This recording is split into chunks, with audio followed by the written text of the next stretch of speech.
ಕನ್ನಡ ನಾಡು, ಇದು ಕನ್ನಡಿಗರ ನಾಡಿಮಿಡಿತ.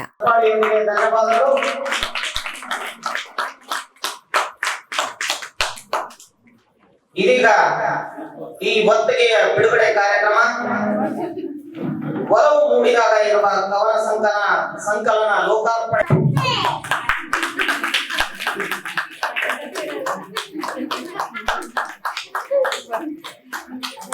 ಅಜ್ಜೇವು ಕನ್ನಡದ ದೀಪ, ಕರುನಾಡ ದೀಪ, ಸಿರಿಯ ದೀಪ, ಒಲವೆತ್ತಿ ತೋರುವ ದೀಪ ಎನ್ನುವಂತೆ ಕನ್ನಡ ದೀಪವನ್ನು ಒಲವೆಂಬ ಹೊತ್ತಿಗೆಯ ಬೆಲೆಯನ್ನ ಕೇಳುವೆಯ ಹುಜ್ಜ ಅದನ್ನು ಅಂಚೆ ವೆಚ್ಚ ಭರಿಸಲಾಗದು ಅಂಚೆ ವೆಚ್ಚ ಅನ್ನುವ ಬೇಂದ್ರೆಯವರ ಮಾತಿನಂತೆ ಆ ಅಕ್ಷರದ ಒಲವನ್ನ ತೋರಿಸಿದಂತಹ ಅದರ ಮೂಲಕ ಒಂದು ಕವನ ಸಂಕಲನವನ್ನ ಇದೀಗ ಕನ್ನಡ ಸಾಹಿತ್ಯಕ್ಕೆ ನೀಡಿದಂತಹ ಶ್ರೀಮತಿ ಟಿ ಲೀಲಾವತಿ ಅವರಿಗೆ ನಮ್ಮೆಲ್ಲ ಜೋರಾದ ಚಪ್ಪಾಳಿಯೊಂದಿಗೆ ಧನ್ಯವಾದಗಳು.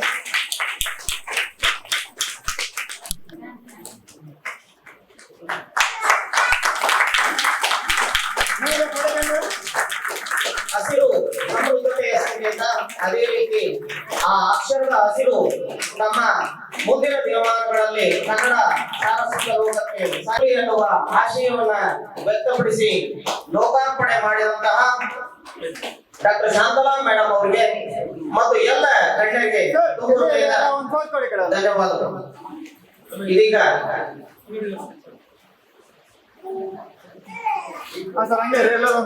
PhD ಮಾಡ್ತಾ ಇದ್ದಾರೆ, ಸದ್ಯದಲ್ಲೇ ಡಾಕ್ಟರ್ ಆಗ್ತಾ ಇದ್ದಾರೆ.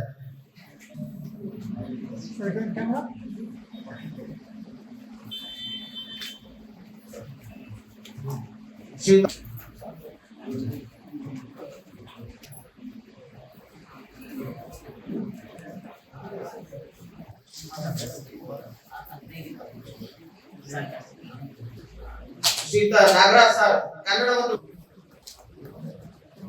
ನಮ್ಮ ಜುಬೇಲ್ ಸರ್ ನಾಗರಾಜ್ ಸರ್ ಜುಬೇಲ್ ಬಂದಿ. ಯಾಕಂದ್ರೆ ಯಾವುದೇ ಜಯಂತಿಯ ಉತ್ಸವಗಳನ್ನ ಬಹಳ ಅಚ್ಚುಕಟ್ಟಾಗಿ ಬಳ್ಳಾರಿ ಜಿಲ್ಲೆಯಲ್ಲಿ ಮಾಡುವಂತವ್ರು ಅವರು. ಒಂದ್ ರೀತಿ ಜೋಡೆತ್ತುಗಳು ಸಾಂಸ್ಕೃತಿಕ ಪರಿಸರದಲ್ಲಿ. ಇನ್ನು ಈ ಹಿಂದೆ ಶ್ರೀಮತಿ ಸರಳಾದೇವಿ ಸತೀಶ್ ಚಂದ್ರ ಅಗರ್ವಾಲ್ ಸರ್ಕಾರಿ ಪ್ರಥಮ ದರ್ಜೆ ಕಾಲೇಜಿನಲ್ಲಿ ಇಂಗ್ಲಿಷ್ ಪ್ರಾಧ್ಯಾಪಕರಾಗಿ ಕಾರ್ಯನಿರ್ವಹಿಸಿದ ಇವರು ಸದ್ಯ ಕುರುಗೋಡು ಸರ್ಕಾರಿ ಪ್ರಥಮ ದರ್ಜೆ ಕಾಲೇಜಿನ ಪ್ರಾಂಶುಪಾಲರಾಗಿ ಕರ್ತವ್ಯ ನಿರ್ವಹಿಸ್ತಾ ಇದ್ದಾರೆ. ಅವರಿಗೆ ಜೋರಾದ ಚಪ್ಪಾಳಿಯೊಂದಿಗೆ ಧನ್ಯವಾದಗಳು. ಅದರೊಟ್ಟ ಪರಿಸರ ಸಂಘದ ಅಧ್ಯಕ್ಷರು ಹಾಗೂ ಕನ್ನಡ ಪ್ರೇಮಿಗಳಾದಂತಹ ಶ್ರೀಯುತ. ಸಮಗ್ರ ಸುದ್ದಿಗಳಿಗಾಗಿ ತಪ್ಪದೆ ನೋಡಿ ಕನ್ನಡ ನಾಡು ವಾಹಿನಿ. ಸಬ್ಸ್ಕ್ರೈಬ್ ಮಾಡಿಕೊಳ್ಳಲು ಕೂಡಲೇ ಪಕ್ಕದಲ್ಲಿ ಕಾಣುವ ಬೆಲ್ ಐಕಾನ್ ಕ್ಲಿಕ್ ಮಾಡಿ ನೋಟಿಫಿಕೇಶನ್ ಪಡೆಯಿರಿ.